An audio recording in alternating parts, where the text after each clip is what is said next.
Hello, everybody.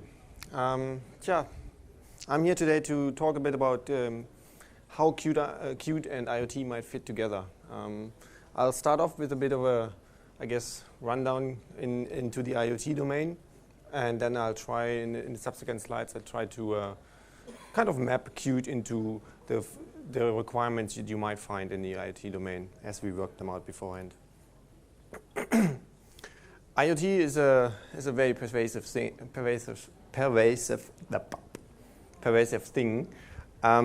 and I actually went to the Berlin IoT conference in January or February this year, and it was very interesting to see that a lot of people tried to start giving you a definition. What is IoT? And as a matter of fact, I think I visited 5 or 6 talks, and every definition was somewhat slightly different, depending on the use case they may have had. It's very hard to actually define what it is that it is for you, and so I'm not even going to try that. I'll basically talk about some of the things where IoT might come into your home, might come into your workplace, and then let's see what you might need to actually get those use cases hooked up with Qt. So I sort of split it up here into 4 categories. You can see it at home. You can see it in your spare time, free time. It's a matter of entertainment. It's a matter of communication. It's a matter of automation in your own home. Pretty much not unlike industry automation. Automation at home, my sensors, my shutters who are closing, my security set up at home that might actually be monitored externally. Those are the kind of things that you see in your personal life. And then on the other side, you have the things that are affecting your business, I guess, or your work. Foremost, there's the transportation aspect. You can have you might have electronic tickets for the public transport. You might actually, you have electronic tickets for taxi services. Uber is a good example in a sense. But there's also a lot of electronic ticketing, like for instance what I've seen in Zurich. There's the actual rubbish bin in front of your house actually tells the system, hey, I need to be emptied, and then they drive around, try to figure out what's the most optimal route to collect everything. And the other part is related to work, of course, and there we have tons and tons of use cases. Be it the automatic harvester on the field for the guy who's doing agriculture, be it the medical device in the hospital that monitors the patients. There's a lot of opportunity there. So what do you usually have in an IoT setup, in that value chain of devices that you want to connect? Try to split that out into sort of 4 categories. I have to say, though, that in some cases you may actually find that 1 or 2 of those categories merge into one. Simply, depending on the capability that the device has, it may actually make sense. But if you try to split it out as much as possible, there's probably 4 categories. There's the endpoint, which is essentially the lowest, spec'd hardware in the entire tool chain, in that entire component chain. And there you might have sensors. You might have actuators, turning on the light, turning off the light, actuators that... can you actually see my mouse? No, okay. Well, you have actuators, and then you might actually have devices which are actually by themselves, again, aggregating some information and just provide a potentially very simple Boolean on-off, something is good, or we have a warning, or we don't have a warning. And the second step then is the part where we really aggregating from multiple endpoints. So imagine a factory floor, tons and tons of sensors, and then at some point you have a computer that basically monitors the whole floor. Typically, that might actually be a point where you jump intranet versus internet borders. Sometimes they are actually doing translation of protocols as well. So you might have more specific IoT protocols running on the floor, like MQTT, or you might actually, and then basically translate that into whatever the next layer here, the cloud essentially requires, which might actually be TCP or IP, as a matter of fact. And a TCP IP stack might actually be far too large on the device that is run by a microcontroller. It's just a simple sensor.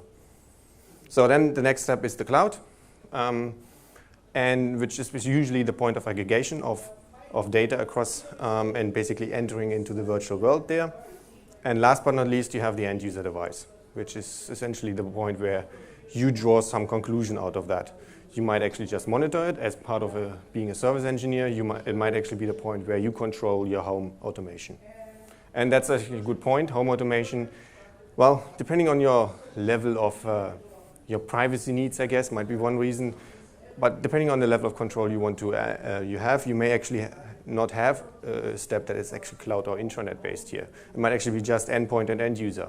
And in those cases, there's also quite a few software frameworks around that actually then allow you to, from your mobile phone, talk to your light bulb, talk to the fancy LED setup that you have.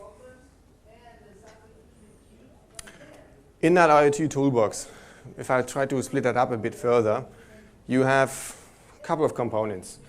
First of all, there's the hardware layer or the protocols closest to the hardware. The typical communication layers that you basically know, NFC, Wi-Fi, Bluetooth, etc., etc., etc. On the next level, another sort of chain in your toolbox is the level of algorithms. That's typically what you find in the cloud, or might actually find on your end user device as well, where you try to aggregate the information, draw some conclusions from it. The algorithm might actually be something that, as I indicated here, be something that calculates the position for something, but it may be completely different. It's a very, very custom domain, depending on what your business logic might be or your personal logic in the cloud. And then we have sort of more the common standards that might help you in that domain, which are standards, for instance, how the data format should look like. Standards that tell you how to interpret that data format. And also on the other side, you have, well, what a lot of the mobile phone manufacturers or the mobile phone platforms offer, which is basically all-comprehending frameworks that let you essentially discover and interact with those.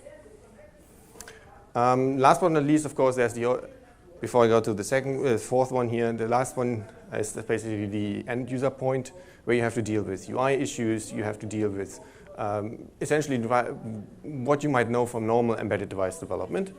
And all the other aspect of it is the cloud and how you interact with those. Last but not least, and that's one thing that's often forgotten, but it's nevertheless very important, is the aspect of security for your data and privacy for your data. And that's usually that's where we're leaving the toolbox of a software engineer or hardware engineer and entering the legal world. Nevertheless, those aspects do have their needs as well. So let's break that further down. What is it that what challenges do I have in the IoT domain that I might that I as a software developer have to address? Well, for start, on the control side, and potentially also on the gateway side, I might have to do some embedded development. I want to have a software stack somewhere. I need to maintain a software stack. I want to deploy it, debug on it. I want to basically, in some form or shape, put some software on it.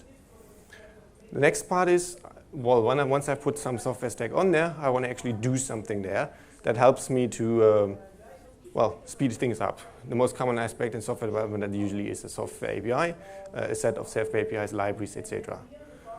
User interface in the development, that might be something that you do in not so much in the cloud, probably also not in the sensor, but for sure on the end user device and maybe even on the gateway, depending on what your end user device is. If your endpoint, for instance, is a fridge that monitors your temperature, and the chances are that your fridge is actually the endpoint and the gateway at the same time, and it talks to your mobile phone. So you might actually have a device on a user interface on the fridge as well that tells you I have 5 milk left and I need 5 more or something. Last but not least, this is a very, very quick evolving domain. And that means we need to be able to extend and interoperate with whatever the next big thing is. This might mean that I have to translate protocols. It might mean that I have to just go with the next funky UI design principles for end-user devices. There are endless possibilities. Of course, the last point here, large data handling.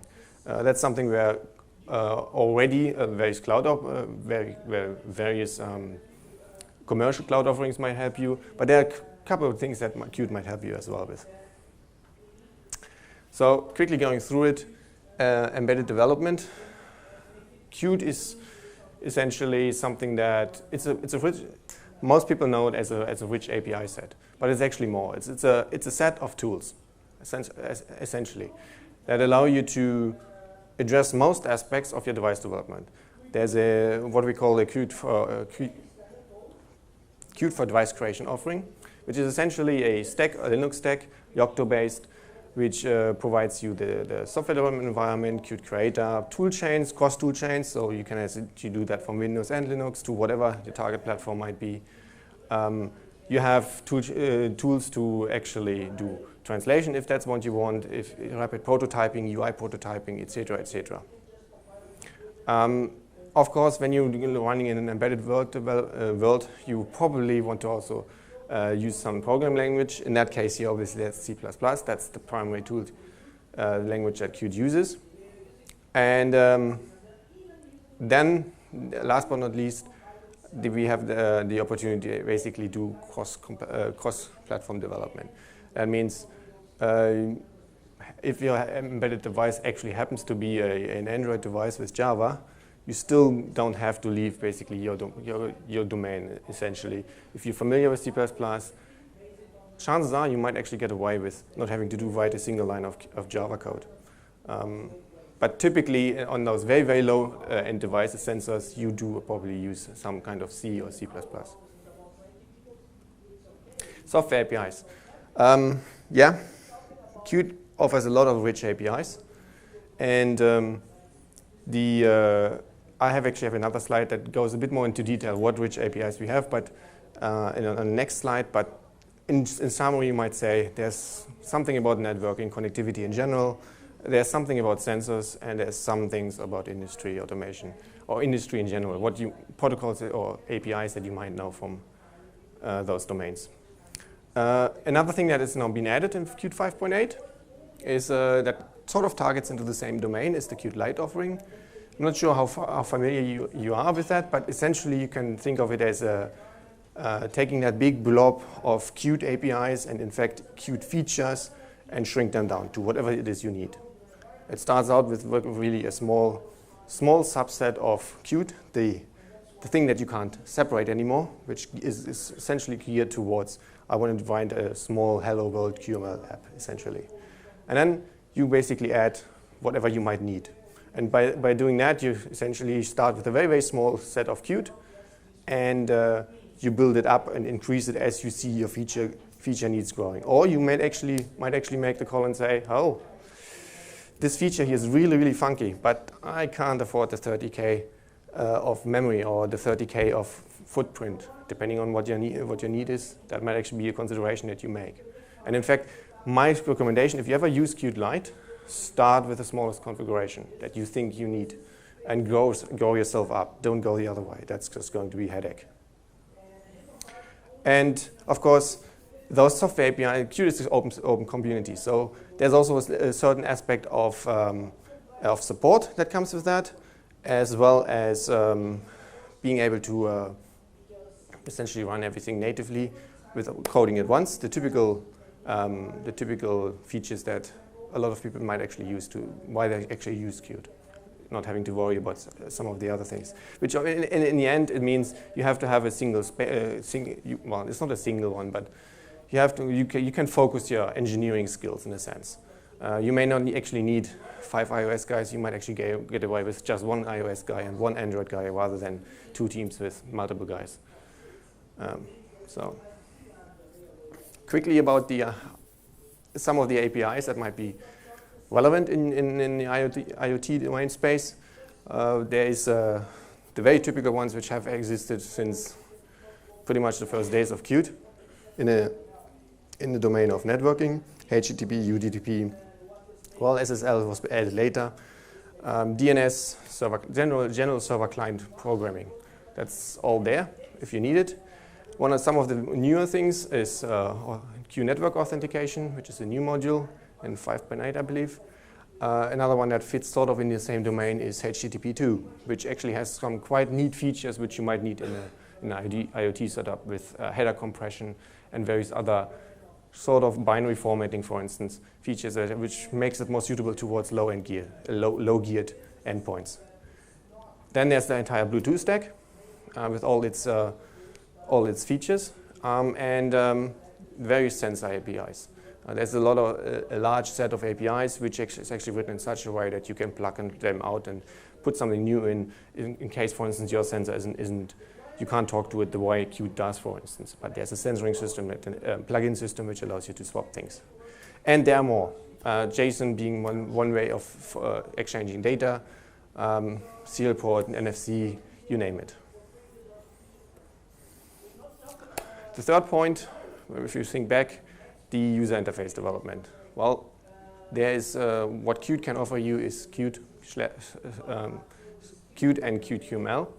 You have a choice there between widgets and QML. Depending on what your use cases are, you may choose one or the other. In fact, there's, I believe, tomorrow a talk about exactly that domain. What is it that you might actually want to choose, considering your circumstances? Other point, which also goes a bit into what was said about during the talk from Microsoft on OneDrive. Although you can actually drive that a bit further, if you don't mind using, if you don't necessarily need native UI look and feel, you can actually use Qt to drive your entire UI across all platforms with the same look and feel. That's possible as well. Of course, not in the widget world, because there it's actually mapping to Qt as well, maps to the native look and feel. And there's also a couple of new features which you may not be aware, but also talks about that here on the scene. For instance, the ability to actually move away from OpenGL and actually plug some other rendering system underneath. Software rendering, 2D rendering is one of those. Another one which is basically coming in with Qt 5.8 is the ability to render direct 3D. So there's also some options.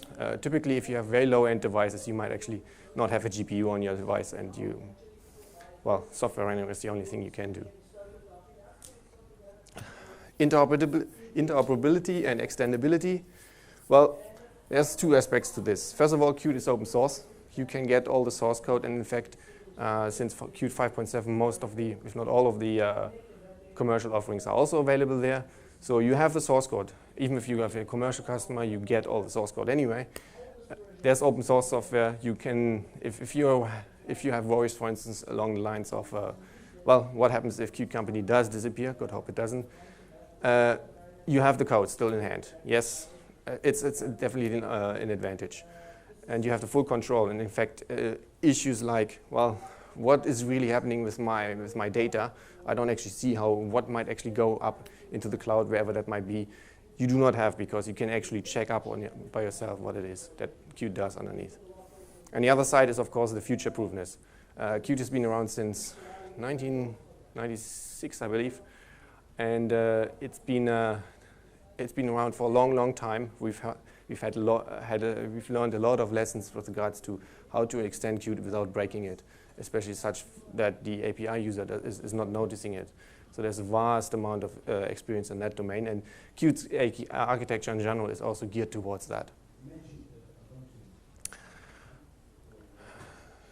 By the way, new platforms also appear every now and then, and most of the time we do actually, assuming that there's a certain size behind it, we actually accept those and port to those as well.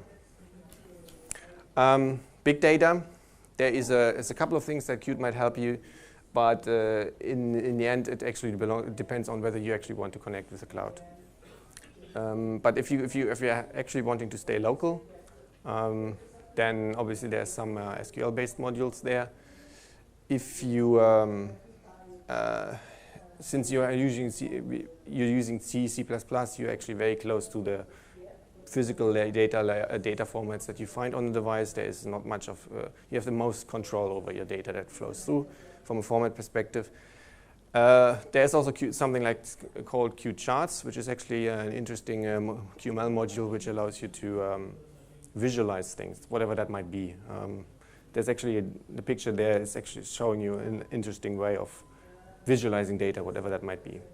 So last but not least, coming back to that picture that we had in the end, where does Qt fit in here? Well, to begin with, it certainly it certainly fits into the end user picture. It's nothing really new. Qt has been around in that domain already for a very, very long time. Maybe the mobile platform's a bit later, but Qt has been around. And all the needs that you may actually experience there, you will certainly feel that there is something to find in Qt. The next one, intranet, internet gateways, IoT gateways. Well, that enters most definitely the domain of embedded device development. Embedded device development is one of the things Qt offers you as part of the Qt for device creation offering.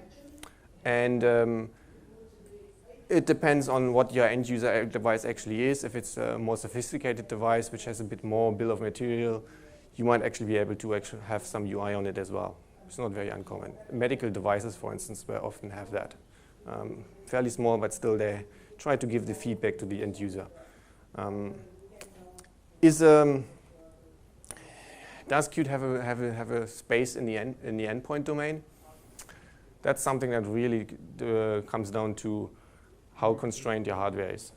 When you enter that domain, Qt Lite is definitely something you need to look at, because that essentially tells you what is the smallest that we can get Qt and what's actually left feature-wise in Qt that is still useful for you. But if you then enter the domain of microcontrollers, etc., well, okay, that's where Qt finds its limits. The other two things that are definitely within the domain of Qt still is actually the borders between some of those silos.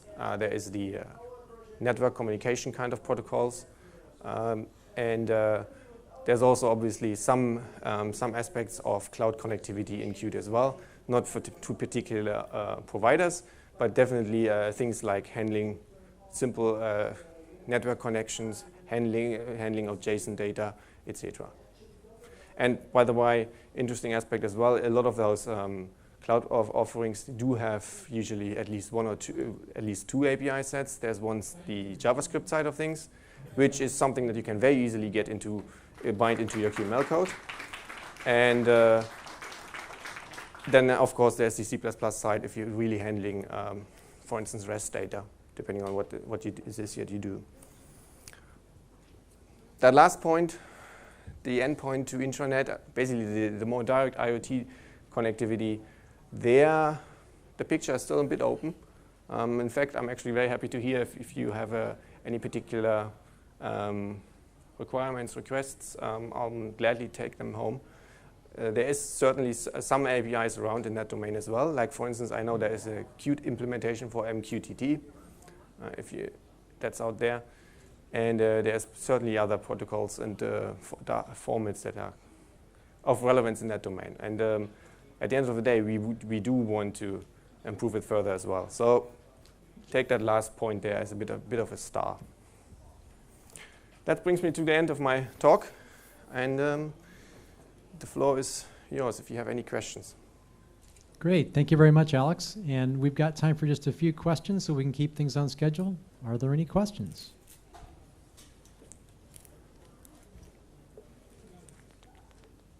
All right, seeing none, want to thank everyone for their attendance and wish you an enjoyable rest of your time at QtWS Thank you very much. Summit.